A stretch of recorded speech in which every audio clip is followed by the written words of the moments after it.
دیکھو مجھے ایک بات بتاؤ، ہمارا ایک طالب علم تھا کے پی کے کا، تھا کیا ہیں بہت سارے. میں نے اسے ایک دن بتایا، وہ کسی گاؤں کا تھا، میں نے اسے بتایا یہ کام ناجائز ہے. اس نے کہا ہمارے علاقے کا رسم ہے، ہم نہیں چھوڑ سکتے.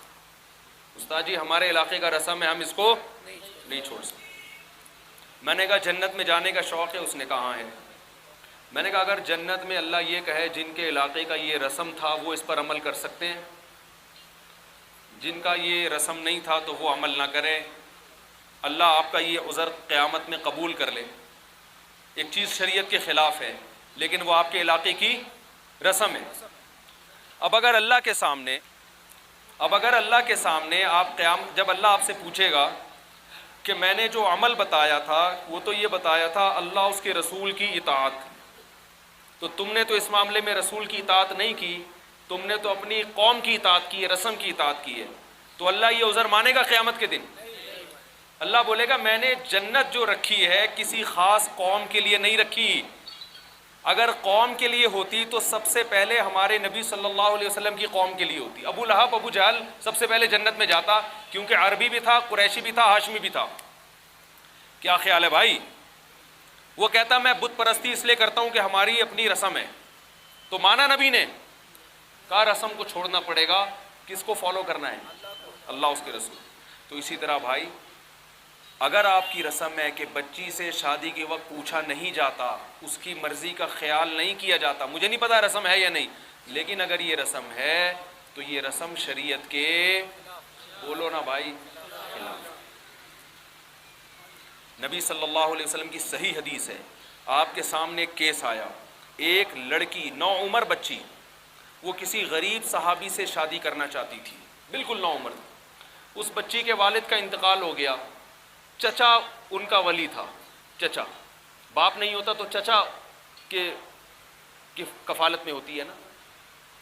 تو وہ کہا، اور چچا نے شادی کرا دی لڑکی کی حضرت مغیرہ ابن شعبہ سے. وہ مالدار تھے، مالدار بھی سردار بھی، لیکن بچی کہاں شادی کرنا چاہتی تھی؟ غریب صحابی سے. تو جب نبی کو علم ہوا آپ نے اس رشتے کو توڑوایا ہے. حضرت مغیرہ ابن شعبہ کہتے ہیں کہ میں یہ سمجھ رہا تھا کہ یہ میرے نکاح میں داخل ہو چکی ہے، لیکن آپ صلی اللہ علیہ وسلم نے اس نکاح کو کیا کروایا؟ ختم کروا کے وہاں شادی کرائی ہے جہاں وہ بچی نکاح کرنا چاہتی تھی. اب ہمیں سمجھ میں آئے نہ آئے، ہماری غیرت کے خلاف ہو سکتا ہے، یہ میری غیرت کے خلاف ہو سکتا ہے، لیکن بھائی جب جنت اللہ نے بنائی ہے، میرے باپ دادا نے، بولو، نہیں بنائی. اگر میرے باپ دادا نے بنائی ہوتی تو میرے باپ دادا بولتے تم نے ہماری رسومات کو ختم کر دیا، جاؤ اس جنت سے. جنت تو اللہ نے بنائی ہے بھائی. شیطان کو میرے باپ دادا نے جنت سے نکالا تھا یا کمراٹ والوں نے نکالا تھا؟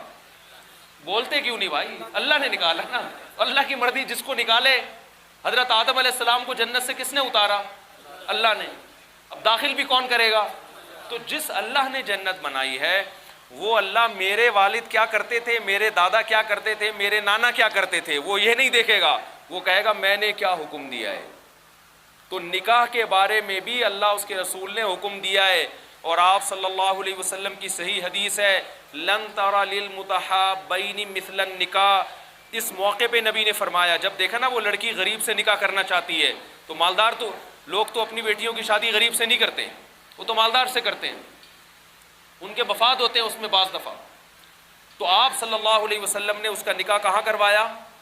غریب سے. اور اس موقع پہ آپ نے فرمایا دو محبت کرنے والوں میں نکاح سے بہتر کوئی رشتہ. یہ جہاں چاہتی ہے وہاں نکاح کامیاب ہوگا. سمجھ میں آ رہی ہے بات کہ نہیں آ رہی؟